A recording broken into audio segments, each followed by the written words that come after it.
Hello दोस्तों, आप सभी का एक बार फिर से स्वागत है हमारे यूट्यूब चैनल पर। आज हम इस वीडियो में जानेंगे हिंदुओं के सबसे पवित्र धार्मिक स्थल हरिद्वार के बारे में। तो आप इस वीडियो को लास्ट तक ज़रूर देखें। हम हरिद्वार यात्रा को स्टार्ट करें उससे पहले यदि आपने अभी तक हमारे चैनल को सब्सक्राइब नहीं किया है तो जल्दी से सब्सक्राइब कर लें। साथ इस वीडियो को लाइक व दोस्तों के साथ शेयर ज़रूर करें। वही कॉमेंट बॉक्स में हर हर गंगे ज़रूर लिखें। तो चलिए स्टार्ट करते हैं इस वीडियो को। हरिद्वार उत्तराखंड राज्य में स्थित हिंदुओं का सबसे पवित्र धार्मिक स्थल है। हरिद्वार उत्तराखंड में स्थित 4 धाम केदारनाथ, बद्रीनाथ, गंगोत्री व यमुनोत्री यात्रा के लिए प्रवेश द्वार है, इसलिए इसको हरिद्वार कहा जाता है। हरिद्वार का अर्थ हरि यानी ईश्वर का द्वार होता है। माँ गंगा गंगोत्री से उद्गमित होकर 243 किलोमीटर की यात्रा कर हरिद्वार में ही मैदानी क्षेत्र में प्रवेश करती हैं, इसलिए इसको गंगा द्वार भी कहा जाता है। गंगा नदी हिंदुओं की सबसे पवित्र नदी मानी जाती है। इस नदी के दोनों किनारों पर अनेक घाट बने हुए हैं, जिसमें से हर की पौड़ी नामक घाट सबसे पवित्र घाट हैं। यहाँ पर अनेक प्राचीन मंदिर बने हुए हैं, जिसमें से एक माँ गंगा का मंदिर भी है। हर की पौड़ी को हरिद्वार का हृदय स्थल भी कहा जाता है। एक मान्यता अनुसार एक बार यहाँ धरती पर भगवान विष्णु आए थे। इस धरती पर भगवान विष्णु के पैर पड़ने के कारण इस स्थान को हरि की पेड़ी के नाम से जाना गया तथा बाद में इसका नाम हरि की पेड़ी से हर की पौड़ी में बदल गया। हर की पौड़ी वही स्थान है जहाँ हर 12 वर्ष बाद कुंभ मेले का आयोजन होता है।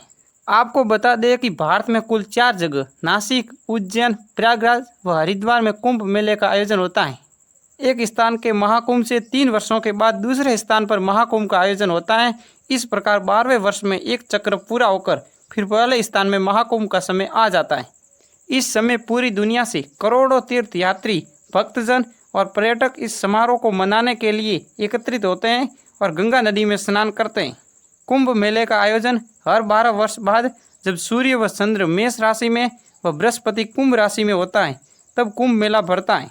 हरिद्वार में हर 6 वर्ष बाद अर्ध कुंभ मेले का भी आयोजन होता है। अब हम जानेंगे कि आखिर यहाँ पर कुंभ मेला क्यों भरता है। कहा जाता है कि समुद्र मंथन के बाद जब धन्वंतरी अमृत कलश लेकर जा रहे थे तो अमृत की कुछ बूंदें इन 4 जगहों पर पड़ी थी।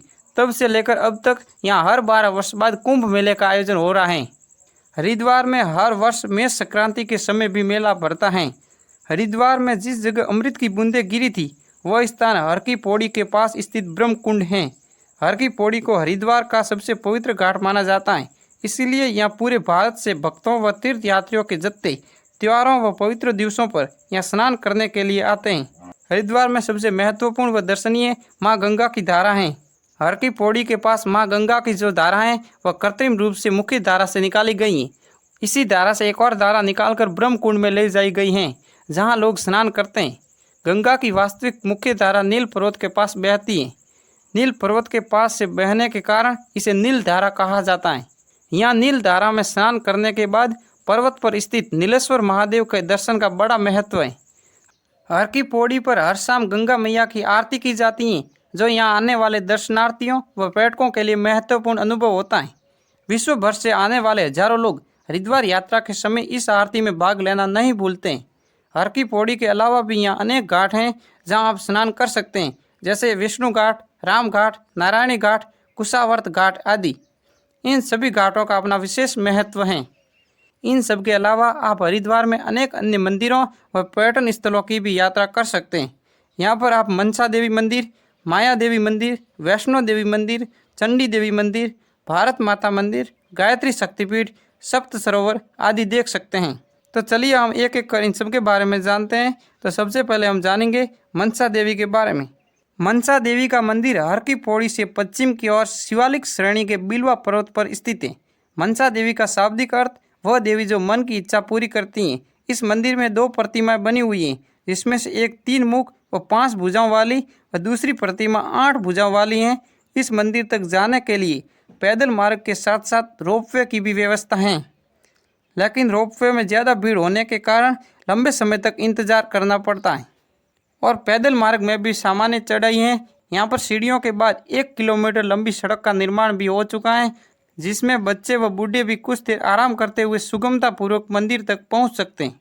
पैदल चढ़ाई करते समय वहाँ से हर की पौड़ी के पास की गंगा की धारा, गंगा की मुख्य धारा व हरिद्वार नगरी का अद्भुत नज़ारा दिखाई देता है, जो दर्शकों के मन में एक अनोखी छाप छोड़ देता है।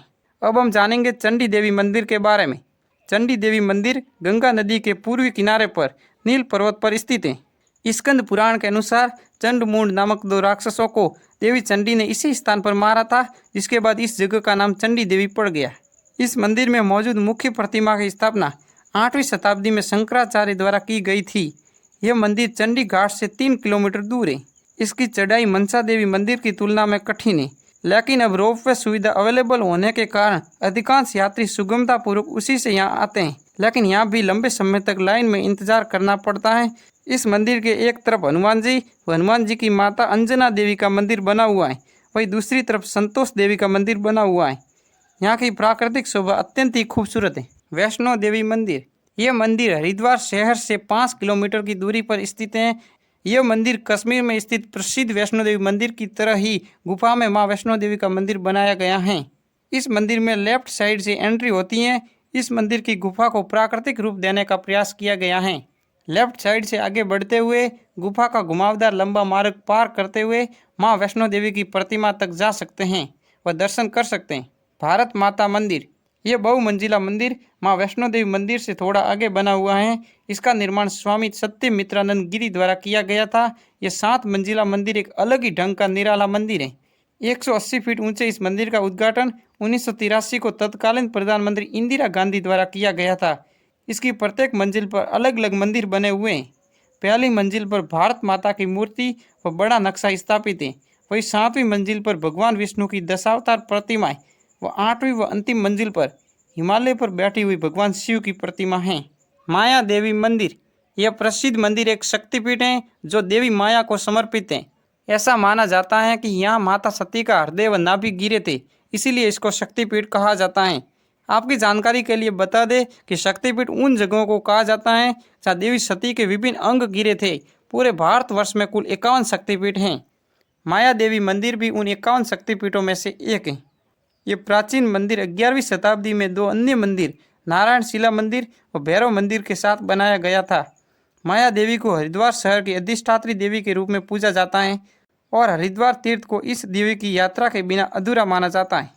माया देवी के नाम पर ही हरिद्वार को प्राचीन समय में मायापुरी के नाम से जाना जाता था। यह मंदिर हर की पौड़ी के पास स्थित बिड़ला घाट के पूर्व में स्थित है।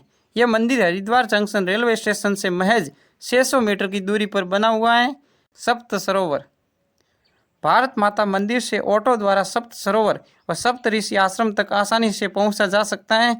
यहाँ जाने पर सड़क के राइट साइड में 7 धाराओं में बंटी हुई गंगा की निराली प्राकृतिक छवि बहुत ही खूबसूरत लगती है। कहा जाता है कि यहाँ 7 ऋषियों ने तपस्या की थी और गंगा इनके तप में बाधा न पहुँचाने के उद्देश्य से 7 धाराओं में बंटकर बहने लगी। यहीं पर सड़क के दूसरी तरफ सप्त ऋषि आश्रम का निर्माण किया गया है, जहाँ पर शिवजी का मंदिर बना हुआ है और इसकी परिक्रमा में सप्त ऋषियों के छोटे छोटे मंदिर बने हुए हैं। स्वामी विवेकानंद पार्क, यह पार्क हर की पौड़ी के पास स्थित प्रमुख मनोरंजन पार्कों में से एक है। इसकी सबसे महत्वपूर्ण विशेषता यहाँ स्थित शिवजी की विशाल प्रतिमाएं जो दूर से ही दिखाई देती हैं। इसके अलावा इस पार्क में स्वामी विवेकानंद जी की भी विशाल प्रतिमा है जो यहाँ का मुख्य आकर्षण है। यह पार्क गंगा नदी के तट के काफ़ी करीब स्थित है, इसलिए यहाँ लोग गंगा नदी व हर की पौड़ी के शानदार दृश्यों का आनंद लेने के लिए आते हैं। इसके अलावा आप हरिद्वार में शांति कुंज या गायत्री शक्तिपीठ की भी यात्रा कर सकते हैं। श्री राम शर्मा आचार्य द्वारा स्थापित गायत्री परिवार का मुख्य केंद्र शांति कुंज हरिद्वार से ऋषिकेश जाने वाले मार्ग में स्थित है, जो आधुनिक युग में धार्मिक व आध्यात्मिक गतिविधियों का अन्यतम केंद्र है। शांति कुंज आश्रम में यज्ञशाला, गायत्री माता मंदिर, अखंड दीप, देवात्मा हिमालय मंदिर, प्राचीन ऋषियों के मंदिर व दिव्य संस्कृति की प्रदर्शनी है। हरिद्वार जाने वाले यात्रियों के लिए इस संस्थान को देखे बिना हरिद्वार यात्रा परिपूर्ण नहीं मानी जाती है। ऐसा अनुभव यहाँ आने वाले प्रत्येक यात्री को प्राय होता ही है। अब हम जानेंगे कि हरिद्वार तक कैसे पहुँचा जा सकता है। हरिद्वार भारत की राजधानी दिल्ली से 200 किलोमीटर की दूरी पर स्थित है। यह भारत के सभी हिस्सों से सड़क व रेल नेटवर्क द्वारा अच्छी तरह से जुड़ा हुआ है। सबसे पहले हम जानेंगे कि हवाई मार्ग द्वारा हरिद्वार कैसे पहुंचा जा सकता है। देहरादून का जॉली ग्रांट हवाई अड्डा हरिद्वार का सबसे निकटतम हवाई अड्डा है। यह घरेलू हवाई अड्डा है। यहाँ से हरिद्वार का टैक्सी किराया लगभग 400 रुपये है। जॉली ग्रांट के लिए दिल्ली से लगातार उड़ानें उपलब्ध हैं। वही हरिद्वार से 200 किलोमीटर दूर दिल्ली एयरपोर्ट निकटतम इंटरनेशनल एयरपोर्ट है, जो सभी घरेलू व विदेशी हवाई अड्डों से अच्छी तरह से जुड़ा हुआ है। और अगर आप रेल मार्ग से हरिद्वार आना चाहते हैं तो Haridwar junction railway station Bharat के लगभग सभी प्रमुख नगरों से रेल द्वारा जुड़ा हुआ है। यहाँ से दिल्ली व देहरादून के लिए लगातार ट्रेनें उपलब्ध हैं। हरिद्वार बस स्टेशन भी रेलवे स्टेशन के पास ही स्थित हैं। हरिद्वार बस स्टेशन व रेल स्टेशन से ऑटो रिक्शा व टैक्सी उपलब्ध हो जाती हैं, जिसकी सहायता से आप पूरे हरिद्वार को आसानी से एक्सप्लोर कर सकते हैं। वैसे तो हरिद्वार के लिए ट्रेन व बस उपलब्ध हो जाती है, लेकिन यहाँ आने के लिए एडवांस बुकिंग बेहतर रहेगा, खासकर तीर्थ यात्रा के मौसम के दौरान। हरिद्वार घूमने के लिए सबसे अच्छा समय। हालांकि हरिद्वार में पूरे वर्ष एक मध्यम जलवायु का अनुभव होता है, फिर भी हरिद्वार में घूमने का सबसे अच्छा समय अक्टूबर से फरवरी के मध्य का है, जब यहाँ का मौसम सुहावना होता है। यदि आप एक तीर्थ यात्री हैं तो हरिद्वार यात्रा करने का सबसे अच्छा समय जुलाई में कांवड़ मेला व दिवाली के समय रहेगा। और यदि आप पूरे हरिद्वार को आसानी से एक्सप्लोर करना चाहते हैं तो आपको सावन के महीने में हरिद्वार की यात्रा नहीं करनी चाहिए, क्योंकि तब कांवड़ मेले के कारण यहाँ बहुत ही भारी भीड़ होती है, जिनके कारण सभी मार्ग ब्लॉक हो जाते हैं और होटलों, बसों व रेल में भी भीड़ होती है। मानसून में भी यहाँ जाना बेहतर विकल्प नहीं है, क्योंकि बारिश आपकी यात्रा में कभी भी बाधा डाल सकती है।